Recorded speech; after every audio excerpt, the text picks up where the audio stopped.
രഞ്ജിത്തമ്പാടി, താങ്കൾ ഒട്ടേറെ വിദ്യാർത്ഥി പ്രക്ഷോഭങ്ങൾ നേരിട്ട് കണ്ടിട്ടുള്ളയാളാണ്, റിപ്പോർട്ട് ചെയ്തിട്ടുള്ള ആളാണ്. ഈ പ്രക്ഷോഭത്തെക്കുറിച്ചുള്ള ഒരു വിലയിരുത്തൽ.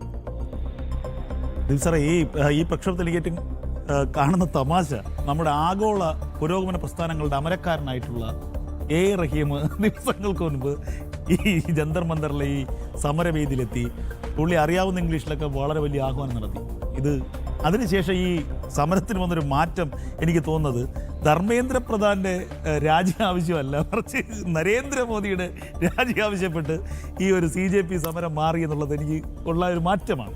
അതായത് ഇന്ന് ലോകത്തുള്ള കമ്മ്യൂണിസ്റ്റ് പ്രസ്ഥാനങ്ങളുടെ എല്ലാം നെടുനായകത്വം വഹിക്കുന്ന ആളാണ് നമ്മുടെ എ റഹീം. അപ്പൊ ആ പ്രക്ഷോഭത്തിന്റെ വഴിയും ഗതിയും ഡയമെൻഷനും എല്ലാം അദ്ദേഹം മാറ്റി. എല്ലാം മാറ്റി. 4 വാക്കുകളുണ്ട്. മലയാള മാധ്യമങ്ങൾ പറയുന്നത് മൊത്തം ഡൽഹി ഇളക്കി മറിച്ചു കഴിഞ്ഞു പുള്ളി. അതിന്റെ ഒരു 6ാമത്തെ ദിവസമാണ് സോന ബാഗ്യുവിനെ കഴുത്ത് തൂക്കിയെടുത്ത് ഡൽഹി പോലീസ് കൊണ്ടിട്ടത്. ഇത് ഏറ്റവും വലിയ രസകരമായ കാര്യം അറിയാം, എനിക്ക് സംസാരിക്കാൻ പോലും ചിരി വരുന്നത്. അതായത് കണ്ണൂർ മിംസിൽ 63 ദിവസമായിട്ട് നഴ്സുമാർ സമരം നടത്തുക മിനിമം സാലറിക്ക് വേണ്ടി.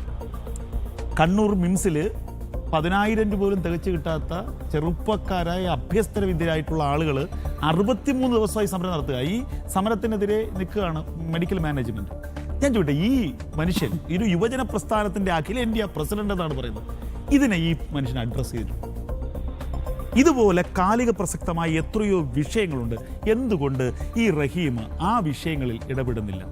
ദേശവിരുദ്ധന്മാർ രാജ്യത്ത് എവിടെയെങ്കിലും നിൽക്കുകയാണെങ്കിൽ ആ ദേശവിരുദ്ധന്മാരുടെ കൂടെ, എന്നിട്ട് ഈ പറയുന്ന പ്രസ്ഥാനത്തിന് ഒരു തരത്തിലുള്ള സ്വാധീനവുമില്ലാതെ ഒരു പഞ്ചായത്തിൽ 100, ഒരു പഞ്ചായത്തിലൊരു വാർഡിലോ 100 പേര് പോലും തികച്ചെടുക്കാനില്ലാത്ത ഇടങ്ങളിൽ പോയി വലിയ രീതിയിൽ പ്രസംഗിച്ചിട്ട് അതിൻ്റെ ഫോട്ടോ എടുത്ത് ഫേസ്ബുക്കിലിടുക, റീൽസ് ചെയ്യുക, ഇതൊക്കെ അപ്പുറത്തേക്ക് എന്താണ് ഇതിൻ്റെ വിഷയം?